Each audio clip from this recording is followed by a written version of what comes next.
think the first thing that can come through change are people believing in each other, sharing and sitting back and looking at some of the different experiences. Everybody doesn't have to be an architect or an engineer, but there are architects and engineers and financial people who live here. But then there are also people here who are plumbers or assistants, electricians' assistants and things like that also can point out things that we need to look at. This community now is going through a major transition because the population of the city has died down. Home ownership here used to be very high, and it's not now. And people need to realize it's not the people on the stage that make the difference, it's the people who are in the audience that really make the difference.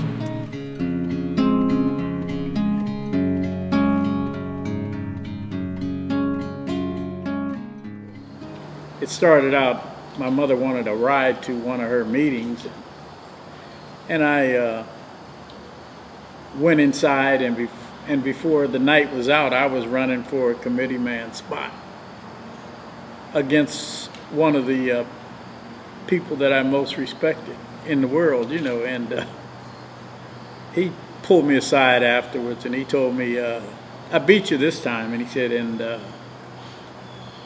you should have come to me in the first place, and I would have stepped aside for you, but he said, I'll show you how to win the next time. He said, but I wanted to teach you this lesson. So as it turned out, he did.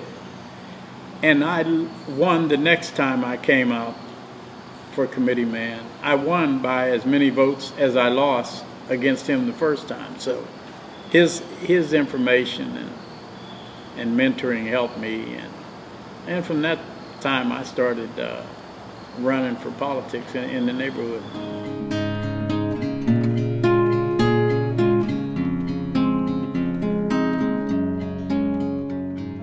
Allocation of justice is a huge responsibility, but you certainly have to temper the legal part with the human factor as well. And all people want is an opportunity to be heard. They don't want a tyrant. They don't want someone with their mind already made up.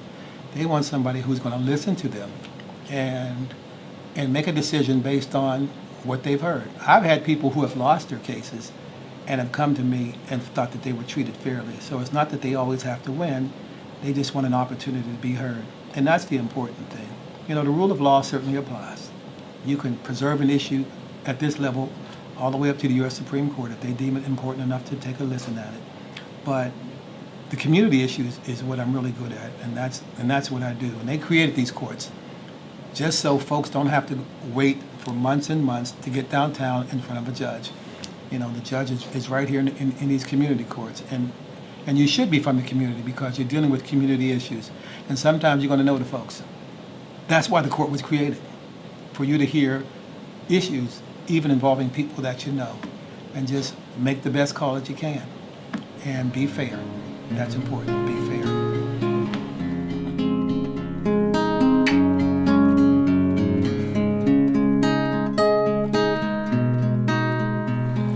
Well, we are a part of the community, and if we don't care about where we live, then why would anybody else? And that's what I feel is the most important thing about being involved in our community. There have been several times in my life where people wanted to sit down and have a chat with me to find out what my life as a black person was. Well, what do you say? It's not like we're from some other planet. So the only way that anyone can really understand others is by being involved together. So no matter what the issue, if you have a common interest, that's what brings people together. Not because of your race or because you're a woman or because you're this or you're that. It's your issues, your common interests. That's what brings you together. And so as advocacy, that's pretty much what we do. You find something to work on together and then you move forward because it benefits so many others. Faith-based starts a foundation for people learning how to believe in other people, but also learning how to believe in themselves. There's always a story about your arms may be too short to box with God or to feed yourself, but if everybody reaches over and helps feed everybody else, nobody fails. Everybody succeeds. Well, faith-based organizations are very important. Not everyone grasps it in the same way. Churches believe in Christian values, or even if you're Muslim, it doesn't really matter what your faith is, but they believe in reaching out to others. And that's what religion is about, by doing for others. And so the organizations take on various interests of not only their congregations, but in their communities. And that's so key, very critical, because there are those who would work against folks who, and I don't want to talk about names, but this is a very political year, but there are those who don't understand at all because they've never experienced it, never had to be around it. Their whole life is totally different.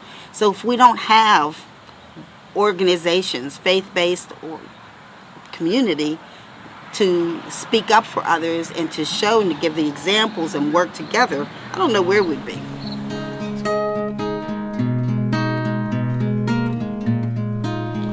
Well, community is important because you get to know the people of your community, and you get to become a recognized face in the community.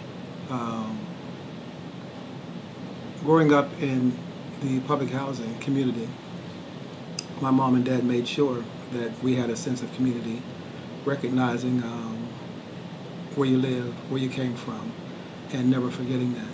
You know, she always had us volunteering in the community, particularly on election day, and we also volunteered at the church, which was right in our community.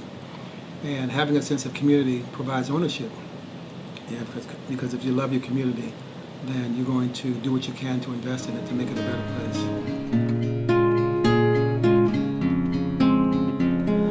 I had a mother that was on all the early civil rights marches and for better, for job opportunities, not better, because Pittsburgh wasn't kind to the minority population as far as jobs were concerned. So, but she was the mover in our family.